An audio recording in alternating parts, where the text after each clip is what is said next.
While adding first few continuous natural numbers, a candidate missed one of the numbers and wrote the answer as 177. What was the number missed?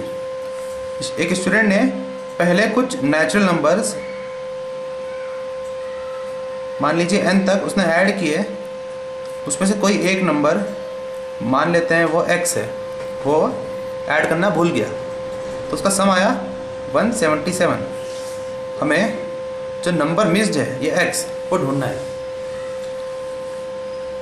1 + 2 + 3 plus अगर वो n तक सम करेगा तो this is a AP with common difference 1। इसका सम आता है n × n + 1/2। यह होगा 177 जो उसने ऐड किया प्लस x, क्योंकि x को वह भूल गया ऐड करना, तो यह इक्वेशन बनेगी। तो n × n + 1 will be 2x plus 2 से हम यहाँ इंटू करेंगे तो यह हो जाएगा 4 1 5 354।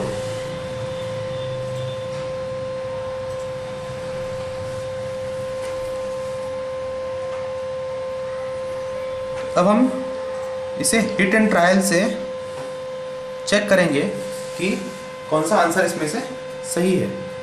हम x की 1 by 1 वैल्यू पुट करेंगे और देखेंगे कि ये जो n है, कब यह n एक नंबर आता है, नेचुरल नंबर। जिस केस में जिस गिवन x वैल्यू के लिए नेचुरल नंबर आएगा वह हमारा आंसर होगा। पहले हम इसमें 11 पुट करेंगे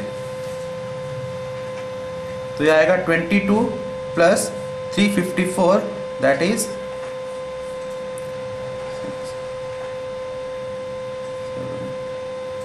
376। अगर हम इसके फैक्टर करके देखेंगे तो हम देखते हैं कि दो कॉन्जिक्यूटिव नंबर जैसे n और n + 1 है, इस तरह के प्रोडक्ट में इसके फैक्टर्स नहीं बन पाते हैं। अब हम इसमें 12 पुट करेंगे तो यह आएगा 24 और 354 दैट इज 8 7 3। इस केस में भी इसके फैक्टर इस तरह के हमें नहीं मिलेंगे। अगर हम इसमें 13 पुट करें तो यह आएगा 26 + 354 दैट इज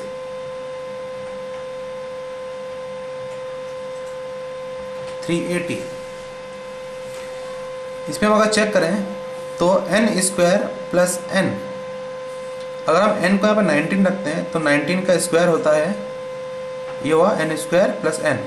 19 का स्क्वायर होता है 361 और उसमें जब हम 19 ऐड करेंगे तो हमें 380 मिलता है। यह हुआ 361 + 19 380। इसका मतलब 19 इस केस में एक नंबर n की वैल्यू हमें मिल रही है। तो x = 13 जो है वह करेक्ट आंसर है। 4 metal rods of length 78 cm, 104 cm, 117 cm and 169 cm are to be cut into parts of equal length। इन सारी रॉड्स को हमें इक्वल लेंथ के टुकड़ों में तोड़ना है। Each part must be as long as possible. What is the maximum number of pieces that can be cut? हमें इसे इक्वल लेंथ के पीसेस में कट करना है और इस तरह से कि जो हर पार्ट की जो लेंथ है वो जितनी मैक्सिमम पॉसिबल हो सकती है वह होना चाहिए। मान लीजिए हर पीस की लेंथ जो है वो L है। अगर हमने फर्स्ट रॉड के A पीसेस किए, यहाँ पर A एक नंबर होगा तो L × A आएगा 78। अगर सेकंड रॉड के B पीसेस किए तो L × B आएगा 104 उसकी टोटल लेंथ। उसी तरह से L × C आएगा 117 और L × D आएगा 169। अगर इन चारों इक्वेशन को हम देखें तो हम देखते हैं कि L जो है वो 78, 104, 117 और 169 का फैक्टर है, क्योंकि वह इसको डिवाइड करेगा तो नंबर ABCD मिलेगा, क्योंकि वो नंबर ऑफ पीसेस हैं। मतलब A 78, 104, 117, 169 का कॉमन फैक्टर है, लेकिन हमें बोला है कि जो रॉड की जो लेंथ है वो मैक्सिमम पॉसिबल होना चाहिए। तो हम इसका जो फैक्टर है उसमें से हाईएस्ट कॉमन फैक्टर चूज़ करेंगे। तो सबसे पहले तो हम HCF फाइंड आउट करते हैं। HCF फाइंड करने के लिए हम सारे फैक्टर्स पहले लिखेंगे।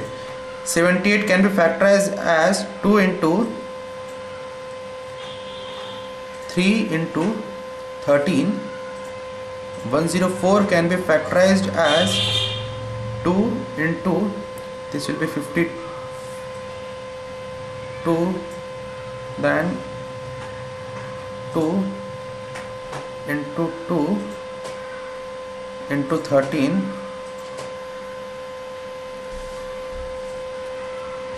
117 can be factorized as 3 into 39, that is 3 into 13. Then 169 is 13 into 13.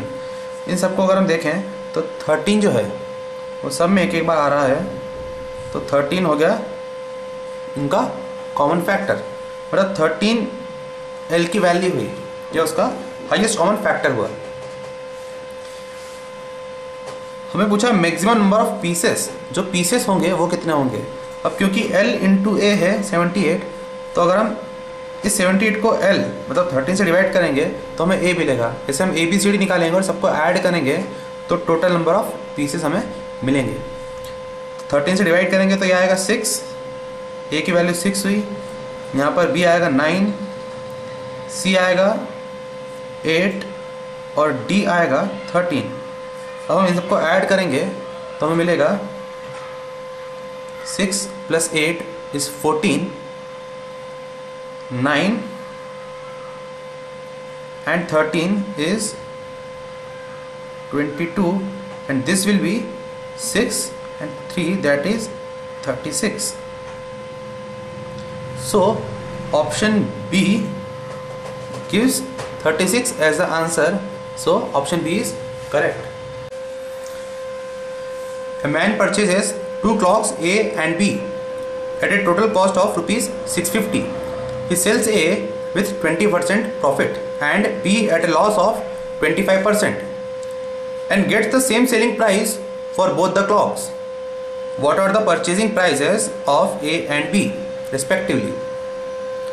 इस क्वेश्चन में हमें दिया है कि एक आदमी A और B दो क्लॉक कुल मिलाकर 650 रुपीज़ में खरीदता है। A को वह 20% प्रॉफिट पर और B को 25% लॉस पर बेचता है।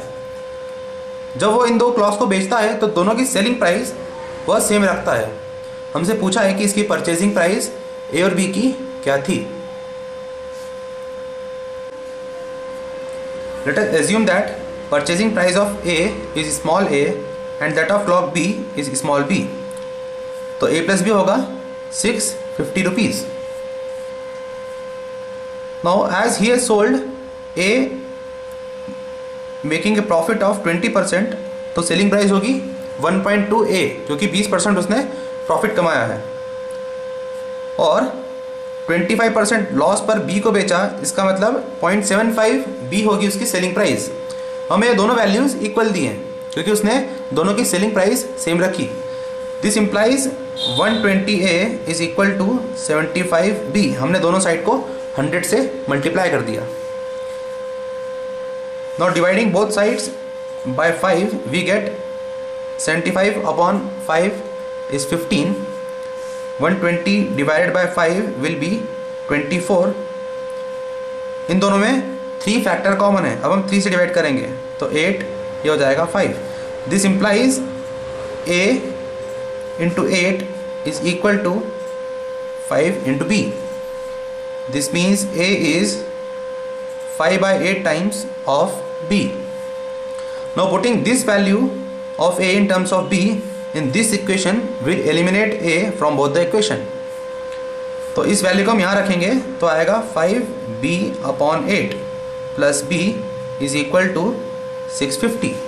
अब यह इक्वेशन से A गायब हो गया है, यह हमें डायरेक्टली B की वैल्यू देगा. This implies B into 5/8 plus 1 is equal to 650. This implies B into 13/8 is equal to 650. Now 13 into 5 is 65. So cancelling 13 from both the sides, we get B as 8 into 50, that is rupees 400. Now as A is 5 by 8 times of B, so it will be, this will become 2, this will become, dividing by 4 we get 100, this will be 50, so this is 250. So the answer is A is sold at rupees 250 and B is sold at rupees 400. This option is given in B. This answer is given in B, so option B is correct. In this question we are given that A, B, C, D, E and F, not necessarily in that order, are sitting on 6 chairs regularly placed around a round table.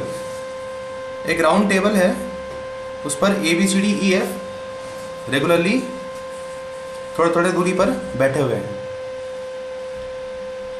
It is observed that A is between D and F. जो A है वो D और F के बीच में बैठा हुआ है. C is opposite to D and D and E are not on neighboring chairs. हमसे पूछा है Which of the following pairs must be sitting on neighboring chairs? इनमें से कौन सा पेयर पास पास बैठा होगा? ये हमें ऑप्शंस दिए. So in this question we are given 3 conditions. In conditions को अगर हम ध्यान से देखें तो हर कंडीशन में D के बारे में हमें कहा गया है. तो सबसे पहले हम D को प्लेस कर देते हैं. D को हमने यहाँ पर प्लेस किया. Second condition says that C is opposite to D. तो D के सामने हमने C को प्लेस कर दिया. First condition says that A is between D and F. A जो है वो D और F के बीच में बैठा हुआ है. इस क्वेश्चन में हमें 6 लोग दिए हैं, A, B, C, D, E and F. तो C और D तो आमने सामने हो गए. अब 2 इस साइड और 2 इस साइड आएंगे, और क्योंकि A जो है वो D और F के बीच में बैठा है तो इस तरह का अरेंजमेंट होगा. अगर F इस साइड आता है तो A उन दोनों के बीच में इस तरह से होगा. तीसरी कंडीशन में हमें दिया है कि D and E are not on neighboring chairs. मतलब D और E जो है वो पास पास नहीं बैठे हुए हैं. अब इस पूरे डायग्राम को अगर हम देखें तो A हो गया, B बचता है और E. तो B E को हमें इस साइड प्लेस करना है. Third condition says that D and E are not on neighboring chairs. तो E यहाँ पर नहीं आएगा, E से दूर होगा D से, और नेबरिंग चेयर पर B प्लेस होगा. हम चारों ऑप्शंस को चेक करेंगे कि कौन सा सही है. हमें देखना है कि कौन कौन इनमें से पास पास बैठा हुआ है, कौन कौन नेबरिंग चेयर्स पर है. A और B, ऑप्शन A गलत हो गया. C एंड E, यह ऑप्शन सही है. एक बार बाकी ऑप्शंस भी चेक करते हैं. B एंड F, ये दोनों ऑपोजिट हैं तो ये भी नेबरिंग चेयर्स पर नहीं है. And the last option is A and C, so this is also incorrect. So option B is the correct answer. In this question we are given that in a dinner party both fish and meat were served. Some took only fish,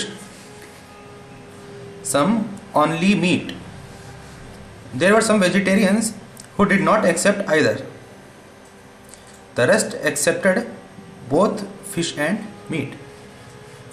So there are 4 categories of people. One who took only fish, one who took only meat, then vegetarians who did not accept either, and the 4th category accepted both fish and meat. The question we are asked is, which of the following logic diagrams correctly reflects the above situation? If we look at option A,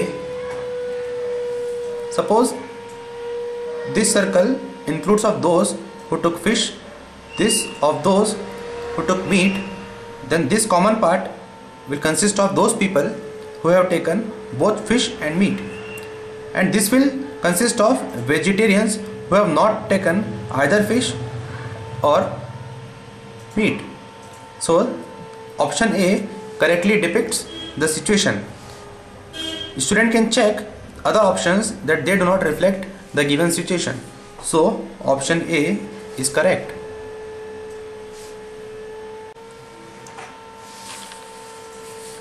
A, B, C, D, E and F are members of a family consisting of 4 adults and 3 children. Among these 3 children, F and G are girls.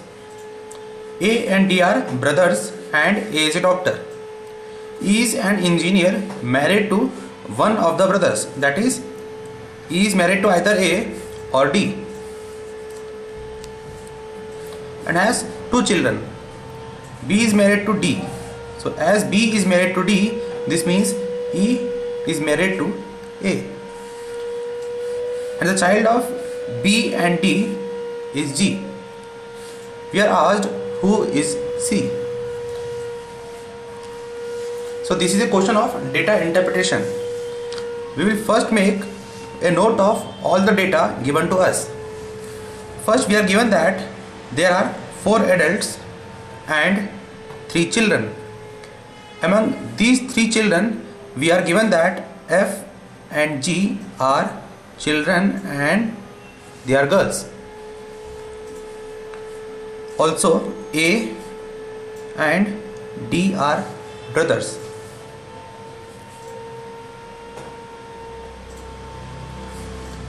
A and D are brothers.